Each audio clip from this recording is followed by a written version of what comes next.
ഈ വിമർശനം എന്ന് പറയുന്നത് ഒരു തൊഴിലാക്കി വെച്ചിരിക്കുന്ന ഒരു പ്രത്യേക തരം വിഭാഗം നമുക്കിടയിലുണ്ട്. അവരുടെ പേരാണ് എച്ച്.എൽ മുസ്ലിം. എച്ച്.എൽ മുസ്ലിം. അങ്ങനെയുള്ളൊരു എസ് മുസ്ലിം മതപണ്ഡിത ശിരോമണി മതത്തിന്റെ സർവത്രവും കലക്കി കുടിച്ചിരിക്കുന്ന ഒരു ഭയങ്കര സംഭവം താനാണെന്നുള്ളൊരു ഭാവത്തിലിരിക്കുന്ന ഒരു എച്ച്.എൽ മുസ്ലിമിന്റെ സംഘടനയൊക്കെ ഉണ്ടാക്കി അതിന്റെ തലപ്പത്ത് കയറിയിരിക്കുന്ന ജബ്ബാർ കോന്തനെയൊക്കെ പോലുള്ള അലവലാദികൾ പോലും വിശ്വസിച്ച് കൂടെ കൊണ്ട് നടക്കുന്ന അയാൾക്ക് ഇതുവരെ ഒരു റെസ്പെക്റ്റ് ഒക്കെ കൊടുത്തിരുന്നത് കേട്ടാ. അയാൾക്ക് ഇനി ആ റെസ്പെക്റ്റിന്റെ ആവശ്യമില്ല. കാരണം അജാതി വാഴയായതുകൊണ്ടാണ്. ഒരു പ്രൊഫസർ ആണെന്നും ആ റെസ്പെക്ട് അയാൾക്ക് ഉണ്ടായിരുന്നു. എനിക്ക് ഞാൻ പോകുന്ന സദസ്സിൽ അയാൾ ഉണ്ടായിരുന്നു. അറ്റ്ലീസ്റ്റ് ഒരു സ്ത്രീയാണ് വന്നത്. ആ സ്ത്രീക്ക് എന്ത് പറയാനുണ്ട് നമുക്കൊന്ന് കേൾക്കാമെന്ന് പോലും ഒന്ന് വിളിക്കുകയോ സംസാരിക്കുകയോ ചെയ്തില്ല. പകരം ഇരുന്ന് കിണിക്കുമായിരുന്നു. നീ പറയടാ ലിയാക്കു, ഞാനും നിന്റെ കൂടെ ഇരിപ്പുണ്ട് എന്നാ പറഞ്ഞത്. ഒരു പാവപ്പെട്ട മനുഷ്യന്റെ 5 ലക്ഷം രൂപ വാങ്ങിച്ച് പുട്ടടിച്ച ആ നാറിക്കൊപ്പം ഇരുന്നു കൊണ്ട് വേദി പങ്കിട്ട അയാളെ പിന്നെ എച്ചി എന്നല്ല വേറെന്താ വിളിക്കേണ്ട, എച്ചി മുച്ചിതി മാത്രമേ. നാളിതുവരെ ഖുർആന്റെ കാര്യങ്ങളെ പറ്റി മാത്രം പറഞ്ഞുകൊണ്ടിരുന്ന ഇത്രയും ദിവസം നിങ്ങൾ കേട്ടത് ഖുർആൻ പരിഭാഷയും ഖുർആനിലുള്ള കുഴപ്പങ്ങളും കുറ്റകൃത്യങ്ങളും ഒക്കെയാണ് പറഞ്ഞത്. ജബ്ബാറിന്റെ പേര് മാറ്റാനോ മതം വിടാനോ തയ്യാറല്ല. കോയ എന്നാ പറഞ്ഞു വന്നത്. അവസാനം എന്താണെന്നറിയാമോ? മക്കളെയൊക്കെ പിന്നെ സുന്നത്ത് ചെയ്തിട്ടില്ല. അയാൾ റോൾ മോഡലാണ് കേട്ടോ. ഭയങ്കരമായിട്ട് നമുക്ക് അട്രാക്ഷൻ തോന്നുന്ന ഒരു പ്രത്യേകതരം ജന്തുവാണ്. പക്ഷെ എന്താണെന്നറിയാമോ? പറയുന്നതല്ല അയാളുടെ പ്രവൃത്തിയിലുള്ളത്. അയാളുടെ പ്രവൃത്തിയിൽ കൂടെ തെളിഞ്ഞൊരു കാര്യമാണ്. തട്ടമിടുന്നതിനെതിരെ തട്ടം കത്തിച്ചിട്ട് പെണ്ണുമ്പിള്ളയുടെ തലയിലെ തട്ടയാൾക്ക് ഇറങ്ങാൻ പറ്റിയിട്ടില്ല കേട്ടോ. അതാണ് കോമഡി. ഒരു പ്രത്യേകതരം ജീവിതമാണ്. ഒരു പ്രത്യേകതരം ജീവിതം. അപ്പൊ അവനെ തൂക്കി തലയിൽ വെച്ചുകൊണ്ട് നടക്കുന്ന ഇയാളെ ഫോളോവറാണ് ഞാൻ. അപ്പൊ അതുകൊണ്ട് തന്നെ ഇയാള് ഇട്ട ഒരു പോസ്റ്റ് ഞാൻ കണ്ടു. ഇവന്റെ ചാനൽ ആരണ്ട് അടിച്ചു കളഞ്ഞത്. പറയണത് ആരാ? തൊലിയുടെ കാര്യമാ. തൊലി പറയണ ഒരു പോർഷൻ കൂടെ കേൾക്കാം നിങ്ങൾക്ക്. അല്ലെങ്കിൽ നിങ്ങൾക്ക് ഒരു കൊട്ടേഷൻ കൊടുത്ത് നിങ്ങൾക്കോ വേറെ ആർക്കെങ്കിലും ചെയ്ത് തീർക്കാവുന്നതല്ലാത്ത ഒരു കാര്യം, ഒരു അസുഖം, എന്റെ മരണം, തീയതി, സമയം ഇപ്പൊ നിങ്ങൾ പ്രവചിക്കും. ആളുകൾ മൊത്തം കേൾക്കുകയാണ്. ആഴം അറിയണമെങ്കിൽ ഇതിപ്പോ പ്രവചിക്കും. ഇപ്പൊ പ്രവചിക്കും. ഞാൻ റെഡിയാ. പ്രവചിക്കല്ല, രണ്ടും തരികയാണ്. Very funny. പറഞ്ഞോളൂ. തോക്ക് സ്വാമി പറഞ്ഞാൽ കറക്റ്റാ. നിനക്ക് 2 പൊട്ടീര കിട്ടണം. നിനക്ക് എന്ത് ചന്തിയിൽ കുരുവാ തുള്ളി തുള്ളി തുള്ളി തുള്ളി കിടത്തങ്ങ് തകർക്കാനായിട്ട്. നീ എപ്പോ സംഘപരിവാറിനെതിരെ തിരിഞ്ഞോ അന്ന് തൊട്ട് നിനക്ക് ദോഷവാ.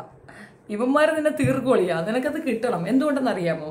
നീ മുസ്ലിങ്ങളുടെ നെഞ്ചത്ത് കയറുന്നതാണെങ്കിൽ അവരെ നെഞ്ചത്തോട്ട് കയറി കഴിഞ്ഞാൽ നിനക്കൊരു അക്സെപ്റ്റൻസ് കിട്ടും എന്നുള്ള നിന്റെ ഒരു പ്രതീക്ഷയും കൊണ്ട് നീ ഇറങ്ങിയത്. അമ്മര് വരഞ്ഞു കീറി അങ്ങ് വിട്ടു. മലപ്പുറത്തുള്ള കോയാമാരെ വെല്ലുവിളിക്കുന്നത് പോലെയല്ല ചങ്കികളെ അങ്ങോട്ട് വിളിച്ച. പിന്നെ തോക്കുചാമി ചങ്കിയാണെന്നുള്ള വാദമൊന്നും എനിക്കില്ല കേട്ടാ. എനിക്കറിയത്തില്ല. എനിവേ, ഹിന്ദുമത സംസ്കാരത്തിനെയും വിശ്വാസങ്ങളെയും ആക്ഷേപിക്കാനും അവർക്കെതിരെ നീങ്ങാനും ഒക്കെ വരുന്ന ഒരു പ്രത്യേകതര സംഗതി കൊണ്ട് ഇറങ്ങിയിരിക്കുകയാണ് ഈ കോയ. എടാ മുറിക്കോയ, ആദ്യം നീ നിന്റെ മതത്തിലുള്ള പ്രശ്നങ്ങൾ തീർക്കാൻ നോക്ക്. നീ എന്നിട്ട് അവരെ നെഞ്ചത്ത് കയറാൻ പോവാ. അതിനുള്ള യോഗ്യത നിനക്കില്ല. നീ മൊത്തത്തിൽ ഖുർആൻ കലക്കി കുടിച്ച് ഇസ്ലാമിയെ പ്രബുദ്ധരാക്കാൻ ഇറങ്ങിയതല്ല. നീ എന്തിനാ ഹിന്ദുക്കളുടെ തലയിൽ കയറുന്നേ? അതിന്റെ ആവശ്യം എന്താണ്? പ്രവചനങ്ങൾ കുഴപ്പമാണെന്നാ? ആണോ? നീ വിശ്വസിക്കണ്ട. നിന്നാരും നിർബന്ധിച്ചില്ലല്ലോ. അവരുടെ വിശ്വാസം അവർ കൊണ്ടു നടക്കട്ടെ. നീ അവരെ നെഞ്ചത്ത് കയറുന്നത് എന്തിനാ? ഇവനെയും വിളിച്ചിരുത്തി 24കാരാ ശ്രീകണ്ഠൻ അളിയാ, ഇതങ്ങ് നിർത്തിക്കോ കേട്ടോ. ഇത് ഭയങ്കര ബോറാണേ. ഇത് ഓക്കെ, നമുക്ക് മനസ്സിലാകുന്ന ഒരു കാര്യമുണ്ട്.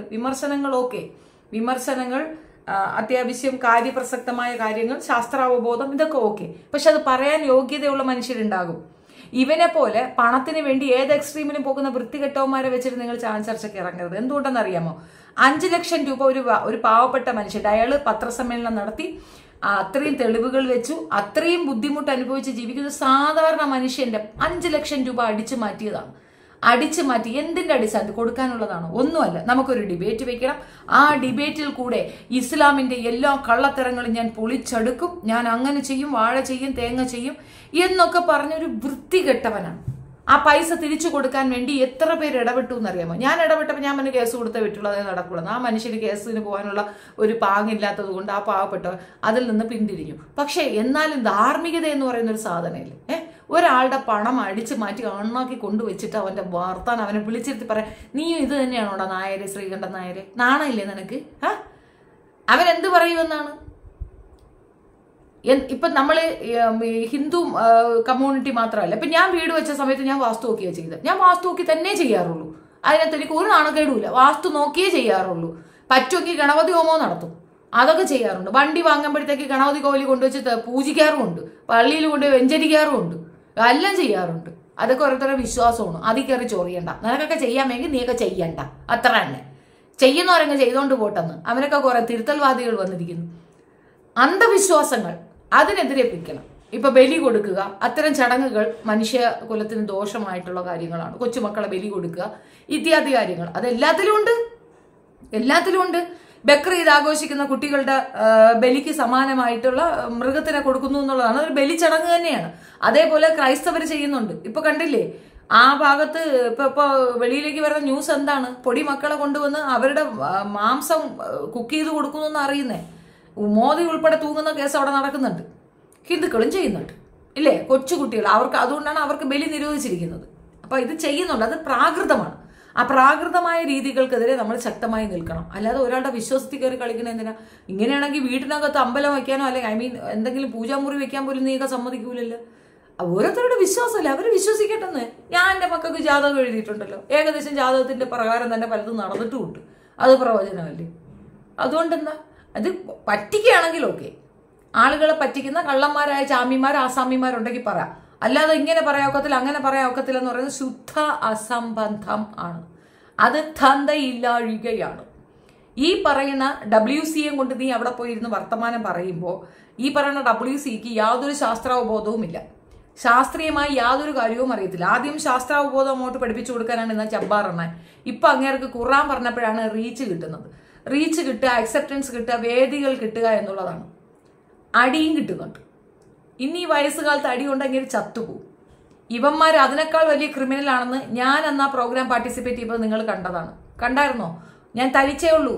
എൻ്റെ ഒപ്പം എൻ്റെ 2 കുട്ടികൾ, പിഞ്ചു കുട്ടികളാണ്. അദ്ദേഹത്തിന്റെ ഒരു കുഞ്ഞുമോൻ, അവന് 8 വയസ്സ് കണ്ടേ ഉള്ളൂ. അവനും എൻ്റെ ഇളയ മകനുമാണ് ഞങ്ങൾക്കൊപ്പം ഉണ്ടായിരുന്നത്. 5 പിഞ്ച് പൈതലുകളുടെ മുന്നിൽ വെച്ച് അടിക്കാൻ കയറുകയാണെങ്കിൽ ഏതാ ഈ യുക്തിവാദികളെന്ന് അവകാശപ്പെട്ട് നടക്കുന്ന മുറിക്കോയമാര് അടിക്കാനാണ് കയറിയത്. ഇവന്മാരുടെ ഉള്ളിലുള്ള തീവ്രവാദം ഇവിടെയുള്ള സാധു മുസ്ലിങ്ങളുടെ മനസ്സിലുണ്ടോ? ഇസ്ലാമിക കാഴ്ചപ്പാടുകൾക്ക് അഗൻസ്റ്റ് ആയിട്ട് സംസാരിക്കുക എന്നുള്ളത് അവന്റെ ഉത്തരവാദിത്വം. ശരിയാണ്, അവന് കേസൊന്നും വരത്തില്ല. പക്ഷെ മറ്റുള്ളവരുടെ കയറുമ്പോൾ നിങ്ങൾ വിട്ടുകൊടുക്കുന്നതാണ് എനിക്ക് പറയാനുള്ളത്.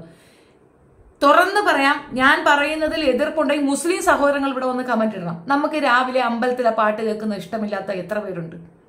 എനിക്ക് ഭയങ്കര ഇഷ്ടം. ഞാൻ വെളുപ്പിന് അലാറം വെച്ച് കേൾക്കാറുണ്ട്. ഈ കൗസല്യ സുപ്രജ അതില്ലേ, അത് സത്യത്തിൽ ഒരു നോസ്റ്റാൾജിയാണ്. ഞാൻ ഇതിന്റെ ടേപ്പ് റെക്കോർഡ് കൊണ്ട് ഈ ഗൾഫിൽ കൊണ്ടുവച്ചിട്ടുണ്ടായിരുന്നു. എന്റെ പ്രവാസത്തിൽ ഞാൻ ഏറ്റവും ഉപയോഗിച്ചിട്ടുള്ള ഈ സോങ്ങാണ്. കാലത്തെ അത് കേട്ട് എഴുന്നേറ്റ് ഒരു കട്ടൻ ചായ ഇട്ട് കുടിക്കുന്ന സുഖം ലോകത്ത് എവിടെ പോയാലും എന്ത് കുന്തം കഴിച്ചാലും ഉണ്ടാവില്ല. അത് അങ്ങനെ നമ്മളത് ശീലിച്ചു പോയതാണ്.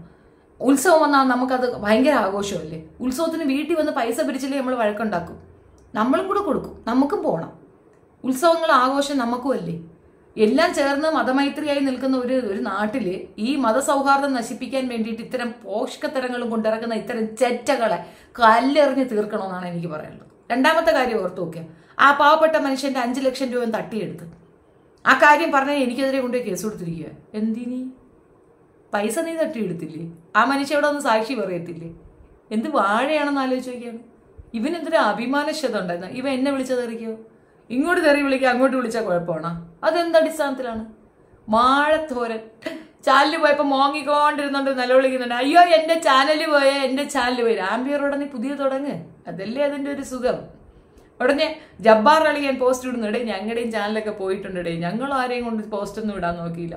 ഇന്ന ആളുടെ ചാനലിൽ പോയി നിങ്ങൾ എല്ലാവരും പോയി സബ്സ്ക്രൈബ് ചെയ്യോ എന്നാരും വന്ന് പറഞ്ഞിട്ടുണ്ടായിരുന്നില്ല. ഇതാണ് ആംബിയർ എന്ന് വെച്ചാൽ എന്താണെന്നറിയാമല്ലോ. അവനവന്റെ കഴിവിൽ വിശ്വാസമുള്ളവൻ കേഴില്ല, കെഞ്ചില്ല, അലയില്ല. ആ കഴിവിൽ വിശ്വാസമില്ലാത്തവൻ ഇതുപോലെ ഇരുന്ന് മോങ്ങും. അവനെ ഡിബേറ്റിന് വിളിച്ചിരിക്കുന്നു. ശ്രീകണ്ഠൻ നായർ, നിങ്ങൾക്ക് എന്താണ്? നിങ്ങൾ ആ ഇറങ്ങ് കളഞ്ഞിട്ട് ബാക്കിയും കൂടെ വെച്ച് ഞാൻ നിങ്ങളെ പറയും കേട്ടോ. കുറച്ച് അയറയാവുന്നു. ചന്തിയിൽ കുരുവുള്ളത് കണക്ക് കാലിൽ കുരുവാണ്. തുള്ളി തുള്ളി തുള്ളി തുള്ളി നിന്നുകൊണ്ട് ഇവന്റെ വർത്താനം കേൾക്കാനായിട്ട്. സന്യാസിമാരെ വിളിച്ചിരുത്തി അവമാനിച്ചാലുണ്ടല്ലോ, എന്തെങ്കിലും ചെയ്യട്ടെ. പക്ഷെ കണ്ടപ്പോൾ പറയണമെന്ന് തോന്നിയിട്ടാ, അവനവന്റെ മറ്റതെടുത്ത് കളഞ്ഞാൽ പോരെ. എല്ലാം തീവ്രവാദികളാണ്, എല്ലാം ജിഹാദികളാണ്. ഞാൻ ചോദിച്ച ചോദ്യം എത്രയാണ്? നിന്റെ തള്ളയും നിന്റെ വീട്ടിലുള്ള സഹോദരന്മാർ ജിഹാദി പക്ക ഫ്രോഡുകളാണ്. ഗ്രൂപ്പിൽ കയറി ഒന്ന് പച്ചത്തെറി വിളിക്കുന്ന ഇവന്റെ തെറി വിളിച്ച സഹോദരൻ. പച്ചത്തെറിയാണ് ഇവന്റെ സഹോദരൻ വിളിക്കുന്നത്. ആ കുടുംബമേ തെറി കുടുംബമാണ്. ഞാൻ ഭയങ്കര മാന്യനാണ്, അശോകാൾഡ് എന്ന് മനുണ്ടവരെന്ന് പറയുന്നുണ്ടായിരുന്നു. എന്നെ കൊല്ലാനായിട്ട് ഒരുത്തൻ ആഹ്വാനം ചെയ്തു. എന്തുകൊണ്ട് ഇവരെ തല വെട്ടുന്നില്ല? ഇവർ മുഹമ്മദ് നബി തെറി വിളിച്ചാലേ ഇവരെ തല എന്തുകൊണ്ട് വെട്ടുന്നില്ലെന്ന്. ഉടനെ നമുക്ക് ഈ പറയുന്ന സോക്കാൾഡ് യൂട്യൂബറിന് സഹായിക്ക് തട്ടി കൊടുക്കേണ്ട കാര്യമില്ലെന്ന്. ഏതാണ്ട് ഞാൻ അവന്റെ മുറ്റത്ത് പോയിട്ട് അയ്യോ ചേട്ടാ എന്നെ സഹായിക്കൂ, എന്നെ ഇപ്പൊ അവര് കൊല്ലുന്നു. എടാ കൊല്ലാൻ വന്നാ 10 എണ്ണം വന്നാ 8 എണ്ണം തീരും. 2 എണ്ണത്തെ ചിലപ്പോൾ എന്നെ തട്ടുമായിരിക്കും, പക്ഷെ 8 എണ്ണത്തെ ഞാൻ കൊല്ലൂ എന്നുള്ള കാര്യം എനിക്ക് ഉറപ്പുണ്ട്. തൻ്റെ ഇടം ഉള്ളത് കൊണ്ട് തന്നെയാണ് ഗഡ്സോടുകൂടി എന്ന് പറയുന്നത്. നിന്നെ പോലെ ഒളിച്ചും പാത്തുമല്ല നടക്കുന്നത്, അന്തസ്സായിട്ട് പേട്ട വിളിച്ചതിലാണ് ഞാൻ നടക്കുന്നത്, ഒളിച്ചെന്നാ പാത്തുമല്ല നടക്കുന്നത്. എനിക്ക് പറയാനുള്ള കാര്യം ഞാൻ കൃത്യമായി പറയും. എനിക്കതിനകത്ത് ഭയവുമില്ല, ഭയപ്പെടേണ്ട കാര്യവുമില്ല. കാരണം ഞാൻ നുണയല്ല പറയുന്നത്, കൃത്യമായ കാര്യങ്ങളാണ്. നീ കാര്യം തെളിവ് വെച്ചുണ്ടാക്കടാ. പ്രവചനം കുഴപ്പമാണെന്ന് ആണോ? മധുര മീനാക്ഷി ക്ഷേത്രത്തിൽ ആ ദേവിയുടെ മൂക്കിൽ ഒരു വൈഡൂര്യമുണ്ട്. അതൊരു സ്പെസിഫിക്, അത് 7 വർഷത്തിലൊരിക്കലും കണ്ടാണ് അത് തിളങ്ങുമെന്ന് ഞാൻ കേട്ടിട്ടുണ്ട്. ഇത് കാണാൻ വേണ്ടി ഞാൻ പോയിട്ടുണ്ടായിരുന്നു. ഈ ഒരു പ്രതിഭാസം നടക്കുന്നത് എങ്ങനെയാണെന്ന് അറിയാമോ?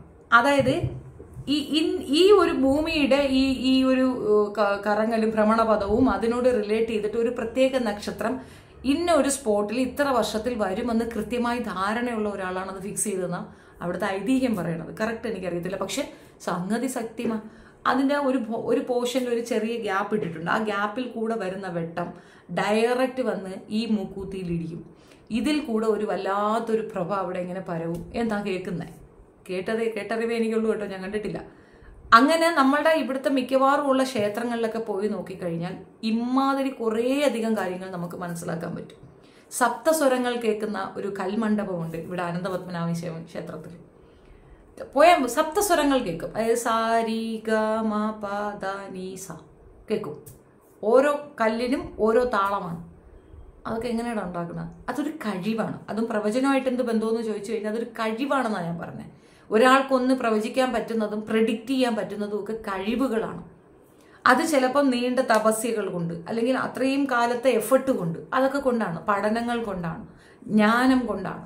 ഒരു ജ്ഞാനിയും ഞാൻ പൂർണ്ണമായി ജ്ഞാനമുള്ളവനെന്ന് പറയത്തില്ല. അറിഞ്ഞതൊരു തുള്ളിയോളം അറിയാനുള്ളതൊരു കടലോളം എന്ന് പറയുന്നവൻ യഥാർത്ഥ ജ്ഞാനിയാണ്.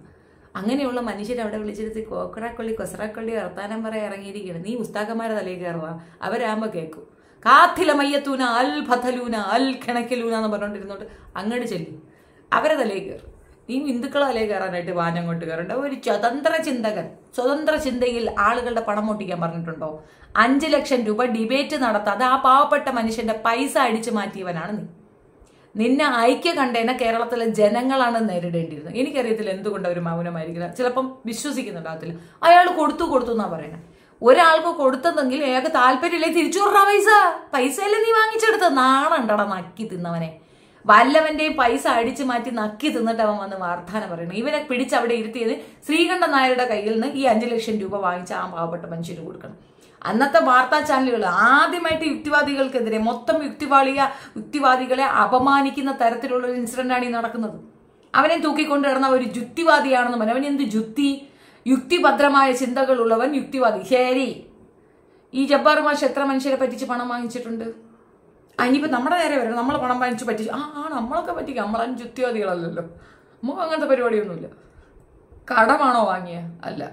പിന്നെ ഇയാളെ മോളെയാണോ അവൻ കെട്ടിയിരിക്കുന്നത്? അല്ലല്ലോ, അങ്ങനെയല്ലല്ലോ. പിന്നെന്താ? സംഭാവന കൊടുക്കാൻ ഇവൻ ഇസ്ലാമിന് വേണ്ടി എന്തെങ്കിലും ചെയ്യുന്നുണ്ടോ? ആ മനുഷ്യന് സന്തോഷം തോന്നി സംഭാവന കൊടുക്കുക? അല്ലല്ലോ. ഡിബേറ്റിന് വരാം എന്ന് പറഞ്ഞുകൊണ്ട് പറ്റിച്ച് 5 ലക്ഷം രൂപ കരസ്ഥമാക്കിയ, അതിന്റെ വോയിസ് ഞാൻ എൻ്റെ ചാനലിൽ ഇട്ടിട്ടുണ്ട്. അങ്ങനെ ചെയ്ത ഒരു വൃത്തികെട്ടവനെ ഇങ്ങനെ ബൂസ്റ്റപ്പ് ചെയ്യാൻ നിനക്കൊന്നും നാണില്ല. അപ്പൊ നിങ്ങൾക്കൊക്കെ വേണ്ടത് എന്താണ്? ജെന്യുവിനായി കാര്യങ്ങൾ പറയുന്ന ആളുകളെ നിങ്ങൾക്ക് വേണ്ട. നിങ്ങൾക്ക് വേണ്ട കള്ളന്മാരെയും കൊള്ളക്കാരെയും തട്ടിപ്പുകാരെയും വെട്ടിപ്പുകാരെയും മാത്രമാണ്. So that's it. നിങ്ങളുടെ അഭിപ്രായം കമന്റിൽ പറയുക. വീഡിയോ ഇഷ്ടപ്പെട്ടാൽ like, share and subscribe my channel. Channel പോയേ. Always there is a brand name. ആ ബ്രാൻഡ് നെയിമിൽ വിശ്വസിക്കാം. If you are a brand, നമ്മൾ അവിടെ കിടന്ന് കരയേണ്ട കാര്യമൊന്നുമില്ല. ആ ബ്രാൻഡിന് അന്വേഷിച്ച ആളുകൾ വന്ന് തന്നെ തീരും. നീ ഒരു ബ്രാൻഡ് ഒരു വാഴയല്ല. അപ്പ കാണുന്നവനെ അപ്പ എന്ന് വിളിക്കുന്ന ഒരു പ്രത്യേക തരം സ്വഭാവമുള്ള ആ ജബ്ബാർ അണ്ണനെയും കൂട്ടിക്കൊണ്ട് നീ കാണിക്കുന്ന മിളയച്ച തരത്തിന് ഒന്നും പറയാല്ല. പിന്നെ ഈ സർക്കാർ യുക്തിവാദികളുടെ കൂടെയാണല്ലോ, ഡെഫിനറ്റ്ലി. ഇനിയിപ്പോൾ നമുക്ക് ഇതിനെതിരെ ഇൻഡാസുമായിട്ട് വരുമായിരിക്കും. അന്നോട് വെൽക്കം. അതിനെക്കാട്ടി വലിയൊരു മാഡം അവിടെ ഇരുന്നുകൊണ്ട് കുരയ്ക്കുന്നുണ്ടല്ലോ. മാഡത്തിനോട് ഇൻഡാസ് നമ്മൾ അക്സെപ്റ്റ് ചെയ്തത്. എടാ, ഞാനൊരു സംഖ്യയാണ്, പക്ക തീട്ട സംഖ്യയാണെന്ന് പറഞ്ഞുകൊണ്ടിരിക്കുന്ന ആരിഫിന് നിന്നെക്കാട്ടിയും ക്വാളിറ്റി ഉണ്ടെന്ന് ഞാൻ പറയും. സത്യമായിട്ടു. ഞാനൊരു മടുപൊട്ടനാണ്, വെറും മണ്ടനാണെന്ന് പറയുന്ന ആരിഫിന് പിന്നെയും വിവരം ഉണ്ടടാ. നീ വെറും വിഷവും.